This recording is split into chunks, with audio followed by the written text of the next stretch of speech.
मैं ताहिरा स्वागत करती हूँ आपका हमारे एजुकेशनल चैनल पर।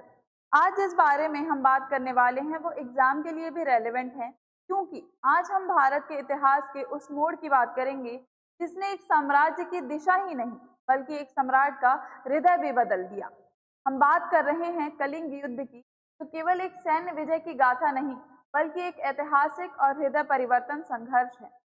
इतिहास में बहुत से राजा हुए, लेकिन सम्राट अशोक जैसा शायद ही कोई होगा, क्योंकि इस कहानी में हम देखेंगे कि कैसे एक क्रूर शासक, जिसे दुनिया उसकी कठोरता के कारण उन्हें चंडाशोक कहती थी, वह करुणा के मार्ग पर चल पड़ा और धर्माशोक बन गया।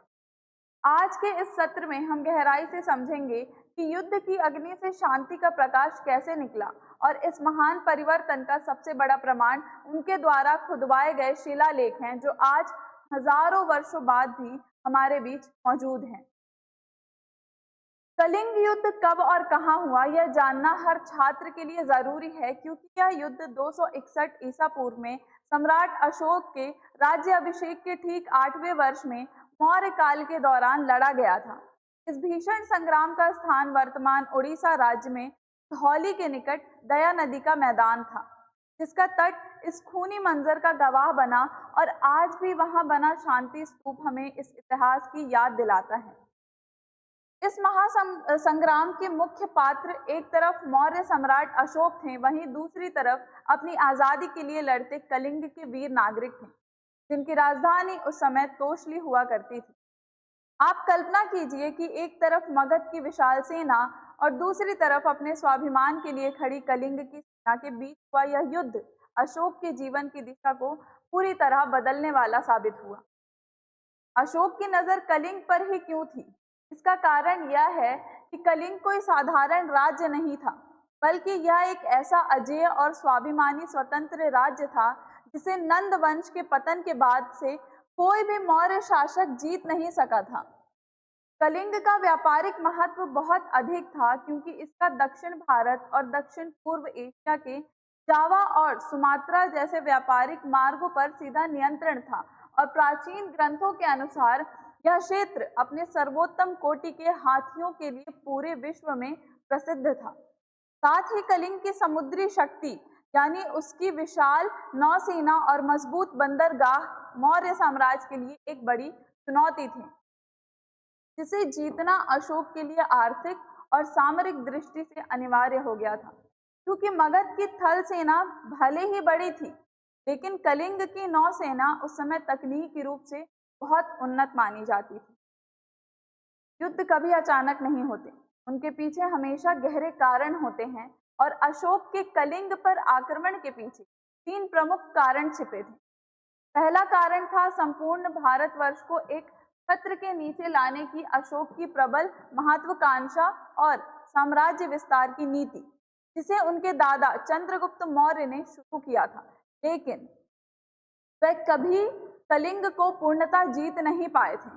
दूसरा कारण व्यापारिक हित था, क्योंकि कलिंग के समृद्ध समुद्री तटों पर कब्जा करना मगध की अर्थव्यवस्था को शीर्ष पर ले जाने के लिए जरूरी था। तीसरा और सबसे महत्वपूर्ण कारण प्रतिष्ठा का प्रश्न था, क्योंकि मौर्य साम्राज्य के ठीक बीचों बीच एक शक्तिशाली स्वतंत्र राज्य का होना अशोक की सत्ता के लिए एक चुनौती थी। इसलिए उन्होंने पहले संधि के प्रस्ताव भी भेजे, लेकिन जब कलिंग के स्वाभिमान के कारण उन्हें ठुकरा दिया, तब शांति की सभी संभावनाएं खत्म हो गई और युद्ध का बिगुल बज गया।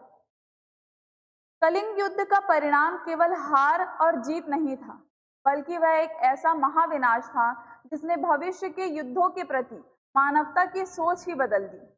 अशोक के 13वें शिलालेख के आंकड़ों के अनुसार युद्ध में 1 लाख से ज्यादा सैनिक और नागरिक वीरगति को प्राप्त हुए और 1,50,000 से अधिक लोगों को बंदी बना लिया गया, जो उस समय की जनसंख्या के हिसाब से डरावनी संख्या थी। विनाश यही नहीं रुका, क्योंकि युद्ध के बाद फैली महामारी और भुखमरी से अनगिनत निर्दोषों की जान चली गई और इस युद्ध ने कलिंग की पूरी जनसांख्यिकी को उजाड़ कर रख दिया था। एक छोटे से राज्य को जीतने के लिए अशोक ने जो भारी कीमत चुकाई, उसने साबित कर दिया कि हिंसा से मिली जीत वास्तव में एक बहुत बड़ी हार के समान होती है। युद्ध का मैदान कैसा दिखता है, इसकी कल्पना करना भी कठिन है, क्योंकि वहां केवल भयानक खून खराबा और रणभूमि में बिछी लाशों का एक अंतहीन दृश्य था। दया नदी का जल निर्दोषों के रक्त से पूरी तरह लाल हो गया था और कई ऐतिहासिक चित्रों में इस दृश्य को आज भी उस भीषणता के प्रतीक के रूप में दर्शाया गया है। वहां केवल सन्नाटा नहीं था, बल्कि चारों ओर माताओं, बच्चों और घायलों की हृदय विदारक चीखें सुनाई दे रही थी, जिसे देखकर और सुनकर स्वयं सम्राट अशोक का भी मन कांप गया। जब उन्होंने अपनी विजय के बाद मैदान का दौरा किया, तो धौली की उन पहाड़ियों पर जीत का जश्न मनाने के लिए कोई बचा ही नहीं था, और इसी दृश्य ने उनके भीतर एक ऐसी ग्लानि पैदा की जो इतिहास में अमर हो गई। अशोक की सैन्य जीत तो हुई थी, लेकिन वह वास्तव में एक भयानक शांति थी, क्योंकि जीत के जश्न के बजाय उन्हें हर तरफ केवल मृत्यु और विनाश का सन्नाटा दिखाई दे रहा था। उन्हें अचानक यह गहरा एहसास हुआ कि यह किसी साम्राज्य की जीत नहीं, बल्कि पूरे मानवता की हार हुई है, और यहीं से उनके मन में तीव्र पश्चाताप शुरू हुआ, जिसका उल्लेख उन्होंने स्वयं अपने शिलालेखों में किया है। एक साम्राज्यवादी और कठोर शासक के भीतर एक अद्भुत मानवीय जागरण हुआ, जिसे इतिहासकार दुनिया के सबसे बड़े मनोवैज्ञानिक बदलावों में से एक मानते हैं। अशोक ने महसूस किया कि सच्ची विजय तलवार के बल पर भूमि को जीतने में नहीं, बल्कि वह तो लोगों के प्रेम और उनके दिलों को जीतने में छुपी होती है। हृदय परिवर्तन के बाद अशोक ने एक ऐसी शपथ ली जो विश्व इतिहास में विरली है, क्योंकि उन्होंने युद्ध का पूर्ण त्याग कर हमेशा के लिए अपनी तलवार को म्यान में डाल दिया था। उन्होंने भविष्य में कभी भी शस्त्र न उठाने की ऐतिहासिक प्रतिज्ञा की और हिंसा के स्थान पर प्रेम, करुणा और शांति को अपने जीवन और शासन का आधार बना लिया। अशोक दुनिया के पहले ऐसे सम्राट बने जिन्होंने अपनी शक्ति के चरम पर होते हुए भी अहिंसा को अपना राजधर्म बनाया और साम्राज्य चलाने के लिए एक नया दर्शन दिया, जिसे दुनिया धम्म के नाम से जानती है। हालांकि उन्होंने अपनी सेना को पूरी तरह खत्म नहीं किया, लेकिन उसे युद्ध के बजाय समाज की सुरक्षा और शांति बनाए रखने के मानवीय कार्यों में लगा दिया था। अशोक ने शासन करने का अपना पूरा तरीका ही बदल दिया। युद्ध के स्वर यानी भेरी घोष को त्याग कर शांति के स्वर यानी धम्म घोष को अपनाया था। जहां भेरी घोष का मतलब शस्त्रों और भय से भूमि को जीतना था, वहीं धम्म घोष का अर्थ नैतिकता और प्रेम द्वारा लोगों के हृदय पर विजय पाना था, जो विनाश के बदले जीवन की रक्षा का संदेश देता था। अशोक का यह धम्म कोई नया धर्म नहीं, बल्कि एक नैतिक आचार संहिता थी, जिसके माध्यम से उन्होंने विभिन्न समुदायों की बीच समानता और सद्भाव पैदा करने की कोशिश की। शासन अब केवल शक्ति का केंद्र नहीं रहा, बल्कि वह करुणा और जल कल्याण का माध्यम बन गया, और अशोक ने अपने अधिकारियों को सख्त निर्देश दिए कि वह प्रजा के साथ वैसा ही व्यवहार करें जैसा एक पिता अपनी संतानों के साथ करता है। युद्ध के बाद आत्मिक शांति की तलाश में अशोक ने बौद्ध भिक्षु उपगुप्त से दीक्षा ली और बौद्ध धर्म को अपनाकर उसे दुनिया भर में फैलाने का संकल्प लिया। लेकिन उनका उद्देश्य केवल व्यक्तिगत शांति नहीं थी, इसलिए उन्होंने युद्ध अभियानों को बंद कर धम्म महामात्रों की नियुक्ति की, जिनका काम समाज में नैतिकता और भाईचारा फैलाना था। अशोक के ही शासनकाल में पाटलिपुत्र में तीसरी बौद्ध संगीति आयोजित की गई और उन्होंने इस शांति के संदेश को विश्वव्यापी प्रसार करने के लिए अपने पुत्र महेंद्र और पुत्री संघमित्रा को श्रीलंका भेजा। अशोक के इन्हीं महान प्रयासों का परिणाम था कि बौद्ध धर्म एक छोटे से भारतीय संप्रदाय से ऊपर उठकर विश्व धर्म के रूप में स्थापित हो गया और शांति का यह प्रकाश विदेशों तक फैल गया।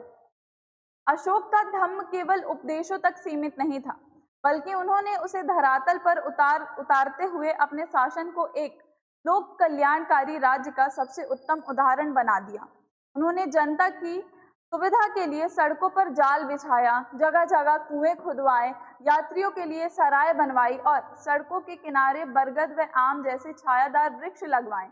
विश्व इतिहास में यह पहली बार था जब किसी राजा ने न केवल मनुष्यों के लिए बल्कि पशुओं के लिए भी अलग अलग चिकित्सालय बनवाए और अपने साम्राज्य में अनावश्यक पशु बलि पर पूर्ण प्रतिबंध लगा दिया। यह सब उनके जीव मात्र के प्रति दया के महान विचार को दर्शाता है, जो हमें सिखाता है कि एक सच्चा शासक वही है जो अपनी प्रजा और प्रकृति दोनों का समान रूप से ध्यान रखता है। कलिंग युद्ध का महत्व हजारों सालों बाद आज भी कम नहीं हुआ है, क्योंकि अशोक 13वें शिलालेख इतिहास का एकमात्र ऐसा जीवित दस्तावेज है जहां एक विजयी सम्राट अपनी ही जीत पर दुनिया के सामने पश्चाताप दर्ज कराता है। इस युद्ध ने एक क्रूर योद्धा चंडाशोक को मानवता के सबसे महान शांति दूत धर्माशोक में बदल दिया। विश्व इतिहास में एक विशेष स्थान प्राप्त किया इस युद्ध ने।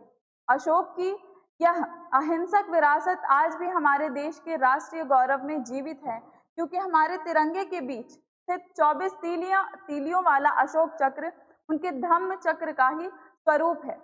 साथ ही सारनाथ स्तंभ से लिया गया हमारा राष्ट्रीय प्रतीक और उस पर अंकित सत्यमेव जयते भी महान सम्राट अशोक की ही देन है, जो हमें आज भी शांति और सत्य के मार्ग पर चलने की प्रेरणा देती है। अंत में आज के लेक्चर को कंक्लूड करते हुए किसी व्यक्ति ने अशोक पर कुछ पंक्तियां लिखी हैं जो अभी अज्ञात हैं, और उन्होंने बहुत अच्छी तरीके से लिखा है कि गिरा जहां जहां पर खून वहां का पत्थर पत्थर जिंदा है, जिस्म नहीं है मगर नाम का अक्षर अक्षर जिंदा है। जीवन में ये अमर कहानी अक्षर अक्षर गढ़ लेना, शौर्य कभी सो जाए तो सम्राट अशोक को पढ़ लेना। मिलते हैं अगले वीडियो में।